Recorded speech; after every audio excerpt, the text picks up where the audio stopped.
How to turn on multi-snap on Snapchat.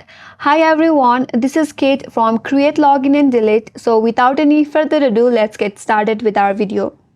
First and foremost, launch the Snapchat application in your mobile device and make sure that your application is up to date. After that, log into your Snapchat account by providing your correct login credential.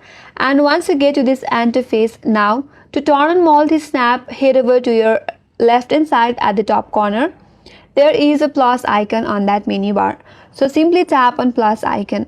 After you do that, a drop down box will pop up. There is multiple option, and as you can see at the top, there is an option as multi-snap.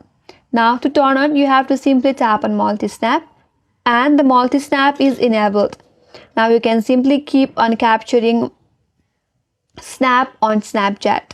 So as that simple, that is how you can turn on multi-snap on Snapchat. Hope this video was helpful and make sure to subscribe, like, comment and hit the notification bell icon. Thank you for watching and I will see you on next video.